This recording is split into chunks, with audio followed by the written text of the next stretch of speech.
1000पेक्षा अधिक डेलिगेट्स आपण सगळ्या देशामधनं बोलवतोय. ते आज आणि उद्या सगळे दिल्लीमध्ये दाखल होतील आणि 10 तारखेला सुरुवातीला AGM आहे, त्यानंतर एक राष्ट्रीय स्तरावरचे काही 2 सेमिनार्स आहेत आणि मग बरोबर 3 वाजता केंद्रीय गृहमंत्री आणि सहकारिता मंत्री अमित शाह साहेब त्या कार्यक्रमाला येणार आहेत आणि त्यानंतर तो कार्यक्रम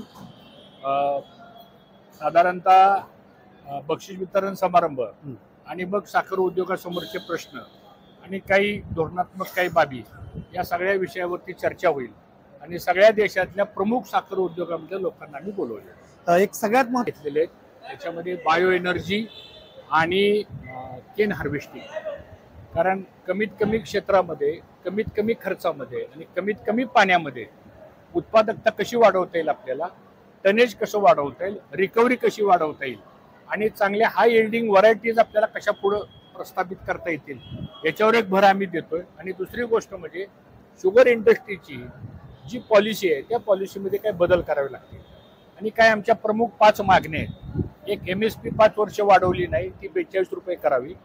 इथेनॉलच्या किमती वाढवल्या नाहीत, त्या वाढवून द्याव्यात. एक्सपोर्ट कधीच बंद करू नये, त्या प्रमाणात कमी जास्त करावं.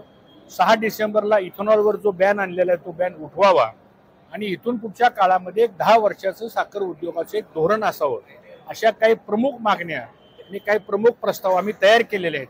सुदैवानं केंद्रीय गृहमंत्री आणि सहकारिता मंत्री अमित शाह साहेब जे या विभागाचे देशाचे प्रमुख आहेत, शिवाय ग्रुप ऑफ मिनिस्टरच्या कमिटीचे ते चेअरमन आहेत आणि बऱ्याचशा गोष्टी आमच्या साखर उद्योगाच्या आहेत त्या ग्रुप ऑफ मिनिस्ट्रीशी संबंधित आहेत. त्यामध्ये food and public distribution system department आहे, पेट्रोलियम मिनिस्ट्री आहे, कॉमर्स मिनिस्ट्री आहे, फायनान्स मिनिस्ट्री आहे आणि सहकार मंत्रालय. तर हे सगळ्या 5ही मंत्रालयाचा एकत्रित जो विषय असतात.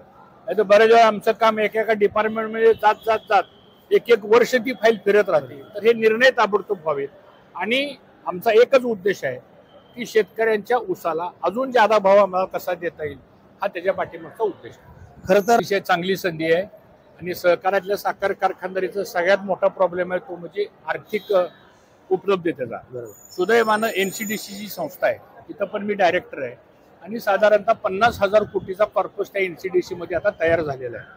तर त्याच्यातला एक 10,000 कोटीचा कॉर्पस हा सहकारातल्या साखर उद्योगाकरता कदाचित तो वर्किंग कॅपिटलसाठी आम्ही उपलब्ध देऊ, 10,000 हार्वेस्टर करता उपलब्ध करून देऊ, त्याचबरोबर एक्सपान्शन करता, डिस्टिलरी एक्सपान्शन करता, कोजन करण्याकरता आणि मॉडर्नायझेशन करण्याकरता अशा पद्धतीनं ह्या NCDCचा फायनान्स हा मोठ्या प्रमाणात आपण कारखान्याला देऊ. आपण बघितलं असेल गेल्या 5 महिन्यामध्ये मी NCDCचा डायरेक्टर झाल्यानंतर राज्य सरकारच्या सहकार्यातून 3,000 कोटी रुपयाचं फक्त महाराष्ट्राला आपण खेळतं भांडवल दिलेलं आहे. 3,000 कोटी. मला असं वाटतं 3,000 कोटी हा काही साधा आकडा नाही. कदाचित माझ्यासारखा कार्यकर्ता जर इथं नसता तर कदाचित हे पैसे मिळू शकले नसते आणि ते सुद्धा 2 वर्ष मॉरेटोरियम आणि 6 वर्षाची परतफेड.